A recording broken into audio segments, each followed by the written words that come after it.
Olá, queridos alunos do 7º ano. Eu sou a professora Elívia Soares, professora de língua portuguesa. A nossa aula de hoje vai envolver a norma padrão da língua portuguesa. Vamos falar um pouquinho de gramática normativa, aquelas regras que vocês devem utilizar em contextos formais. E qual é o nosso conteúdo de hoje? Nós vamos falar sobre concordância verbal.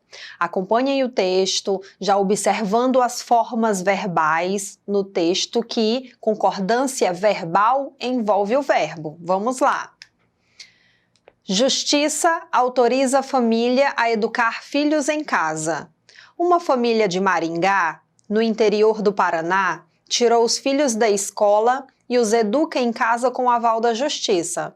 Com o apoio do Ministério Público, os pais conseguiram convencer o juiz da Vara da Infância e Juventude de que a educação domiciliar é possível e, teoricamente, não traz prejuízos. Agora, vamos analisar o tema da nossa aula de hoje, iniciando por esse trecho, dessa reportagem.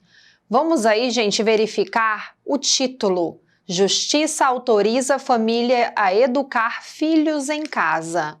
Olha a forma verbal, autoriza. Quem autoriza a família a educar filhos em casa? A Justiça. Vejam que o sujeito dessa frase é a palavra justiça. É quem é o que pratica a ação. Ela autoriza a família a educar filhos em casa. Agora, no lugar de justiça, vamos substituir por pais. Qual seria a mudança que haveria na frase? Pais.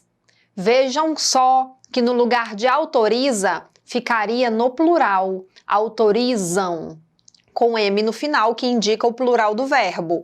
Pais autorizam família a educar filhos em casa. Agora, observem novamente o primeiro trecho da reportagem. Uma família de Maringá, no interior do Paraná, tirou os filhos da escola e os educa em casa com... Vamos observar a forma verbal. Quem tirou os filhos da escola? Uma família de Maringá. Veja que uma família de Maringá é o sujeito. Temos aí como palavra principal a palavra família. Gente, essa forma verbal tirou está no singular ou no plural? Está no singular, porque o núcleo do sujeito, a palavra principal do sujeito é família, que está no singular. Por isso que uma família tirou os filhos da escola, uma família de Maringá. Agora, substitua família por várias famílias. Que alteração haveria nessa frase? Várias famílias de Maringá, no interior do Paraná, tiraram. Vejam que foi substituído tirou por tiraram, porque agora o sujeito está no plural, várias famílias. Pessoal, para vocês compreenderem melhor, vamos observar mais uma frase desse trecho da reportagem que nós lemos.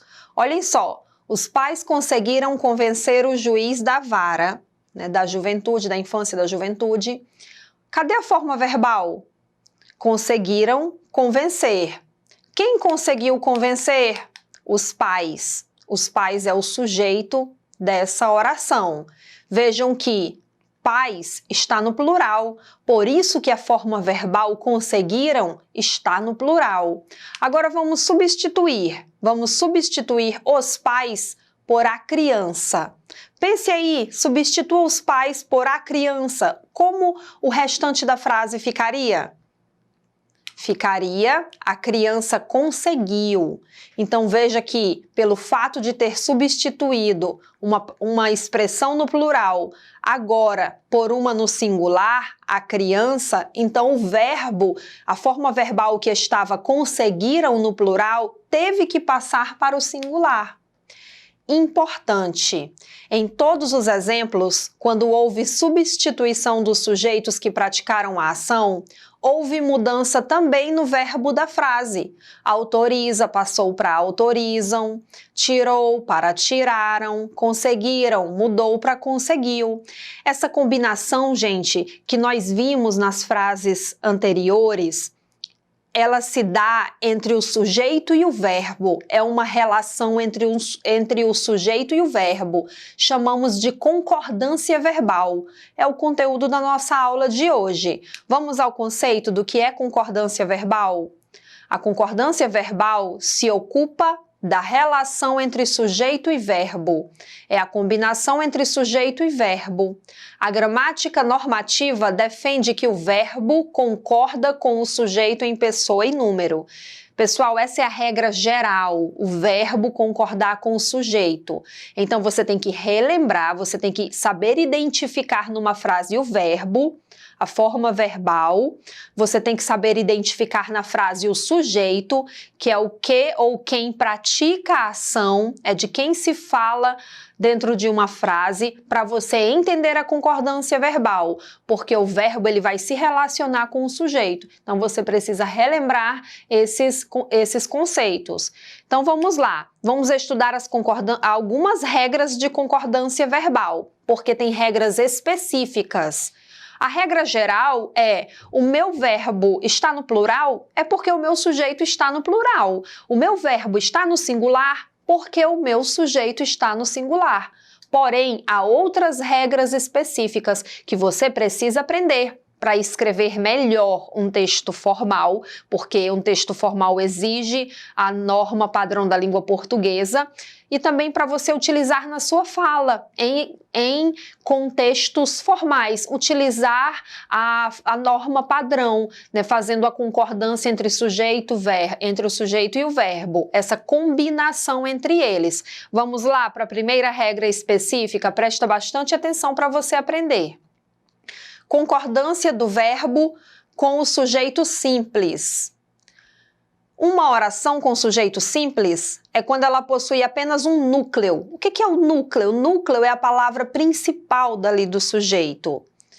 Quando o sujeito é representado por um sujeito coletivo, o verbo fica no singular. Olhem a frase: a turma gostou muito do passeio ao zoológico. Primeira coisa é encontrar a forma verbal. Gostou, no caso dessa frase. Quem gostou muito do passeio ao zoológico? A turma. Então, nós temos o sujeito a turma. A palavra turma, ela é um substantivo coletivo, porque indica que ali tem vários alunos, né, uma classe inteira. Mesmo que ela signifique que é mais de uma pessoa, que a palavra turma representa mais de uma pessoa, eu não vou colocar o meu verbo no plural. Se a palavra turma está no singular, o meu verbo ele fica no singular. A turma gostou, e não gostaram, gostou. Gostou no singular porque a palavra turma ela está no singular. Essa é a primeira regra. Agora vamos para a segunda regra. Quando o sujeito é representado por nomes próprios de lugares ou títulos de obras precedidos de artigo no plural, o verbo fica no plural. Olhem só, gente, os Andes são a maior cordilheira do mundo. Os Andes são, estação no plural. No singular, é a forma verbal é. Porém, nessa frase, estação, porque o termo anterior ele está escrito no plural, os Andes. Os Estados Unidos são, e tantos outros nomes de cidades, topônimos, que são escritos no plural, o verbo vai ficar no plural se tiver o artigo na frente, os. Vamos para outra regra. Expressões partitivas.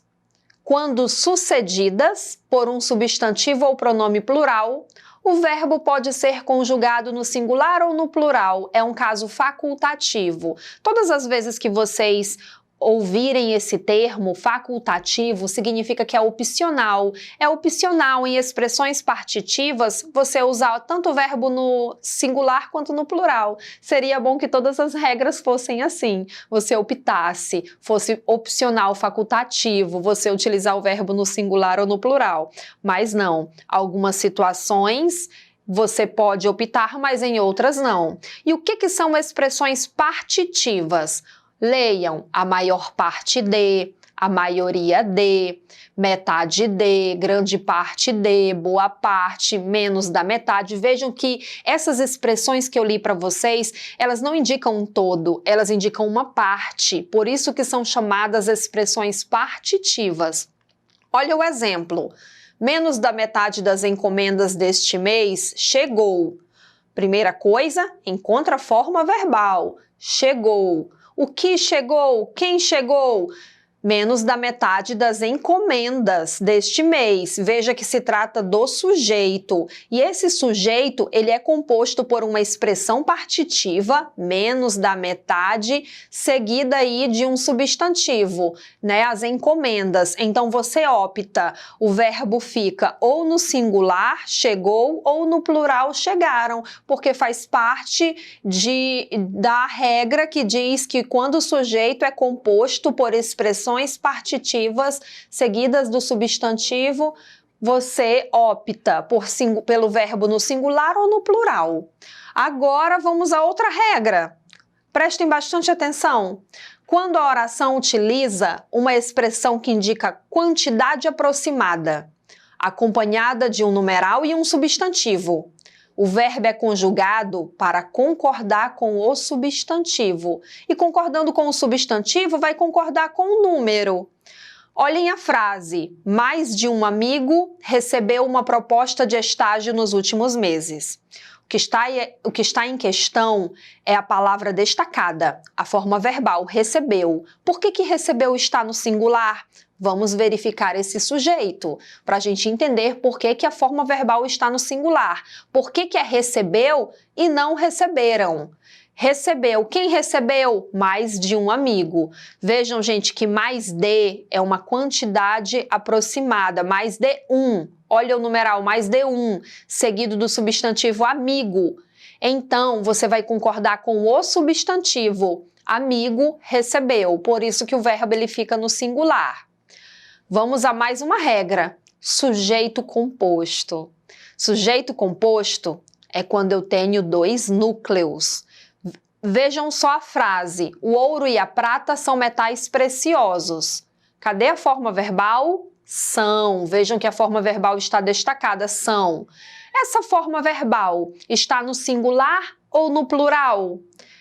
Está no plural, são. Eles são. Está no plural, mas por que está no plural? Quem são metais preciosos? O ouro e a prata. Então, nós temos aí dois núcleos, ouro, prata. Pelo fato de eu ter mais de um núcleo, meu sujeito é composto. Então, o meu verbo ele fica no plural, pois eu estou falando do ouro e da prata. Eles são metais preciosos. Isso, a frase está na ordem direta, organizada, sujeito e predicado. E o que acontece se eu colocar esse sujeito após o verbo? Vamos lá, já funciona de outra maneira. Quando o sujeito composto vem depois do verbo, este concorda com o núcleo mais próximo ou com todos, ficando no plural. Olha só, gritava o pai, a mãe, a avó e as crianças. Gente, agora o que acontece se essa forma verbal vier na frente? Já modifica a regra. Olhem só, gritava o pai, a mãe, a avó e as crianças. Veja que a forma verbal gritava está antes do sujeito. Se a forma verbal estiver antes do sujeito composto, você tem duas opções. Ou você concorda com o termo mais próximo, que é pai, por isso que gritava fica no singular, ou você pode concordar com todos. Gritavam. Quem? O pai, a mãe, a avó e as crianças. Essas foram apenas algumas regras específicas de concordância verbal que nós vimos hoje. Há mais regras específicas para serem estudadas. Revejam esta aula novamente. Acessem o portal Eduquiacre. Obrigada!